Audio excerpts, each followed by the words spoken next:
Olá, bom dia a todos. Este novo modo de apresentação com máscara é sempre um pouco difícil, especialmente para quem usa óculos, que é o meu caso, que ficam embaciados e não me permite então ver muito bem. De qualquer forma, quero começar por agradecer o desafio e o convite para este prémio. Não quero deixar de dizer que, apesar de, obviamente, hoje se calhar ser um foco mais na tecnologia, o que queria referir é que realmente a tecnologia sem um parceiro funcional, sem uma colaboração muito próxima ao nível do negócio e de normas, tudo fica muito mais difícil, porque para além de desenvolver, o nosso desafio está mesmo na implementação. Imensas ferramentas são desenvolvidas, a questão mesmo, às vezes, a dificuldade mesmo está na adoção dos profissionais, na adoção dos utentes, em toda a gente perceber em que circuito é que aquela tecnologia se vai inserir. Vou falar um pouco mais à frente sobre isso, portanto não me vou alongar muito mais. Falta se calhar a apresentação, não é? Sou eu que dou aqui no... É isso. Pronto, nós no contexto do Trace Covid, e não só, do Autoreport, no fundo foram dois sistemas desenvolvidos para ajudar os profissionais. E o Autoreport para ajudar no envolvimento do utente com a sua própria saúde e com os seus próprios cuidados. O Trace Covid foi desenvolvido para a gestão das vigilâncias que são prestadas aos utentes infectados com Covid e também fundamentalmente para a gestão dos seus respectivos contactos, para as vigilâncias dos seus respectivos contactos.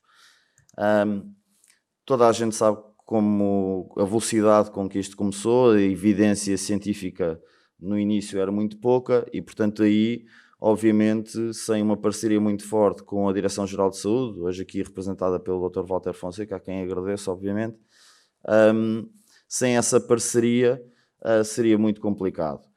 O que era óbvio é que nós teríamos que possibilitar aos profissionais poder fazer a gestão dessas vigilâncias de uma forma remota e sem obrigar, obviamente, os utentes a deslocarem-se ao centro de saúde ou ao hospital para saber ou para prestar esse cuidado de saúde. Como eu disse no início, tudo isto foi baseado, obviamente, primeiro num desafio para contar a história em concreto e começar pelo princípio, um desafio que me surgiu pelo gabinete adentro, não é? Como surgem muitos destes bons desafios, mas obviamente percebemos logo que isto sem uma norma muito forte, uma orientação clínica muito forte, seria impossível de implementar. E portanto não começámos por desenvolver propriamente a ferramenta tecnológica, o que se iria servir de sistema de informação, mas sim fizemos um trabalho muito próximo em termos da norma, um trabalho excepcional por parte da Direção-Geral de Saúde, e foi isso que sustentou realmente a implementação da tecnologia. Portanto, a tecnologia apoiou o processo e melhorou o processo que estava em causa. Para terem noção dos timings que estavam aqui envolvidos, e toda a gente no início sabe a velocidade que foi necessária em 1001 coisas, não só a nível de tecnologia, mas mesmo a nível de recursos humanos, a nível de capacitação das pessoas, a nível de liderança, o nosso desenvolvimento ou a nossa análise funcional sobre o que era o processo atual e o que nós poderíamos fazer começou no dia 12 de março. Ora, 2 semanas depois de um trabalho intenso, não só de desenvolvimento tecnológico, mas também de processo, e aquele quadro que está ali do lado esquerdo, no dia 12 de março, foi no mesmo dia em que esse desafio me entrou pelo gabinete adentro, ou seja, eu percebi logo que iríamos ter um problema do bom sentido, que era a ideia estava muito bem consolidada e fazia todo o sentido, e portanto eu percebi imediatamente que a tecnologia iria apoiar imenso neste processo. 2 semanas depois entramos em produção com o Trace Covid. O Trace Covid não só apoia na gestão das vigilâncias, como obviamente depois tem uma componente de Business Intelligence associada que permite o apoio à decisão e permite saber a todo momento qual é o estado atual dos dados que constam no sistema de informação, porque isso é outro problema. Muitas vezes nós criamos os sistemas de informação, mas depois para tirar de lá a informação estruturada, consolidada e consistente e recorrentemente já é outro desafio. Conseguimos fazer as duas coisas, conseguimos não só criar o sistema como um sistema de informação analítica em cima do registro dos dados dos profissionais, que permitisse conseguisse apoiar o suporte à decisão. Numa fase posterior, nós avançámos para o que era o autorreport. Portanto, nós tínhamos vários quadrantes de envolvimento ao nível das entidades, ao nível dos profissionais, e faltava-nos concretamente ao nível do cidadão, e que ajudasse, no fundo, o circuito a operar muito mais rapidamente e de uma forma muito mais célere. Ou seja, os profissionais teriam uma ajuda por parte do cidadão que reportava os seus próprios sintomas, que reporta os seus próprios sintomas e permite ao profissional, no mesmo momento, a saber como é que aquele utente, sem a sua intervenção, como é que aquele utente se sente. Portanto, é uma avaliação que se costuma dizer subjetiva, não é? Mas de facto ajuda e retira carga e permite aos profissionais de saúde estarem mais libertos para casos que sejam efetivamente mais urgentes ou que estejam numa situação mais difícil. O autorreport foi implementado mais tarde, também mais uma vez com a ajuda da DGS, e estes dois produtos não só coexistem, como estão continuadamente a ser evoluídos. Portanto, o Trace Covid, desde 26 de março, continua a ser evoluído, ajuda não só no contexto de rastreio de contactos, mas noutros contextos, e o autorreport, a mesma situação. Portanto, são ferramentas que não pararam no tempo, continuarão a ser evoluídas, enquanto, obviamente, a situação se justificar. Portanto, tal como eu fui referindo, há o foco no cidadão, há o foco no profissional e há o foco, obviamente, estes dois âmbitos, estas duas vertentes, têm um foco primordial, que é o foco na qualidade e na segurança do SNS e poder ajudar, no fundo, a permitir que os recursos humanos e os recursos técnicos sejam alocados a outras tarefas e, portanto, é um ganho de tempo para os profissionais e, no fundo, o cidadão também se sente envolvido neste processo, tem conhecimento do que está a passar e ajuda neste circuito todo que está montado à volta do que é o rastreio de contactos. O autorreport trouxe aqui só um print, que é a funcionalidade como ela se apresenta para o utente, a forma de aceder ao formulário, e depois aparece-lhe um formulário em que ele pode inserir os seus dados, alguns sintomas e algumas avaliações, e de facto todo este circuito que eventualmente, como eu estava a dizer, ainda irá ser melhorado, de facto, para a gestão da pandemia, para a gestão do rastreio de contactos, foi fundamental. Eu trouxe aqui alguns dados, de facto, hoje em dia, até a mim, quando recebo este relatório todos os dias de manhã, é de uma dimensão muito grande.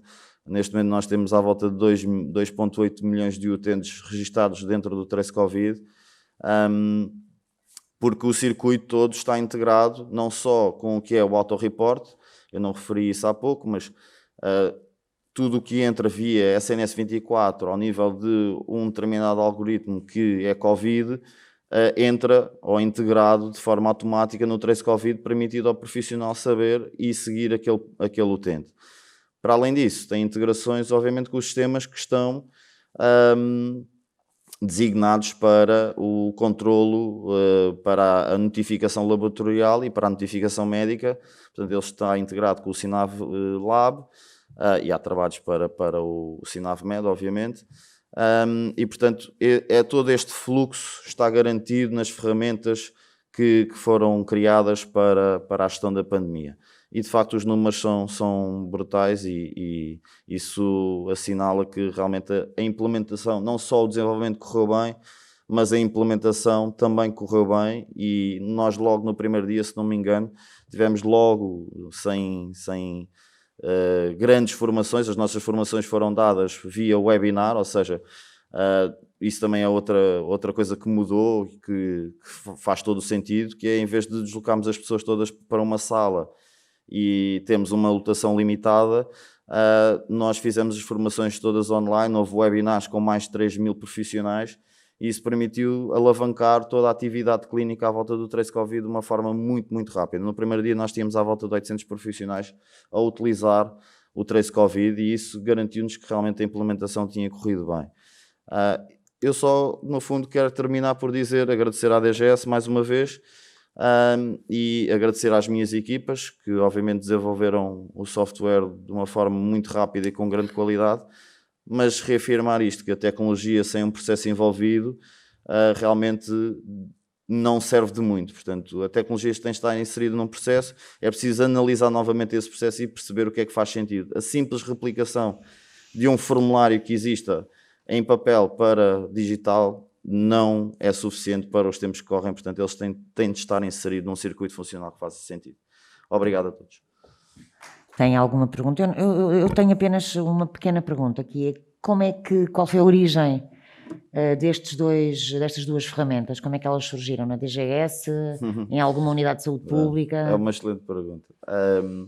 Como eu estava a dizer, e começando pelo princípio, surgiu-me, e vou ser muito transparente sobre isso, surgiu-me porque um colaborador dos serviços partilhados, o Dr. Duarte Sequeira, também a quem agradeço imenso a ideia e o trabalho desenvolvido neste sistema, teve um contacto por parte de um ACES em que perceberam, foi o primeiro ACES que teve uma gestão mais alargada do Covid, foi o ACES Amadora, a quem também agradeço já agora. E de facto eles perceberam primeiro do que os outros, digamos assim, que iriam ter de ter algum apoio na gestão da pandemia, na gestão dos contactos. O Duarte, no caso concreto, naquele dia à noite, desenvolveu um mini-sistema prova de conceito. Eu naquele dia à noite já não dormi muito bem porque percebi logo que íamos ter um problema, como eu disse há pouco.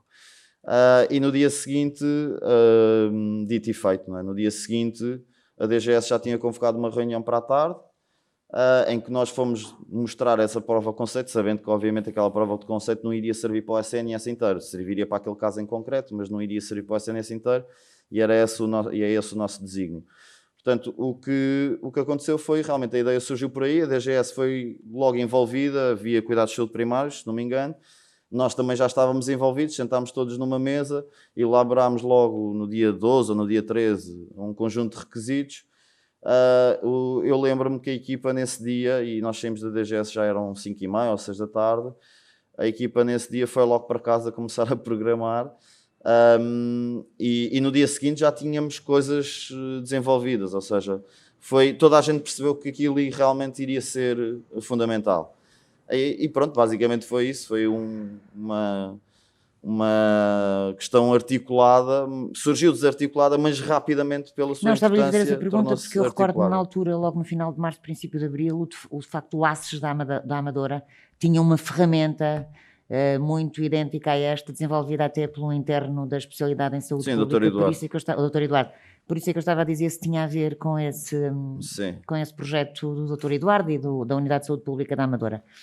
Tinha, sim, senhor.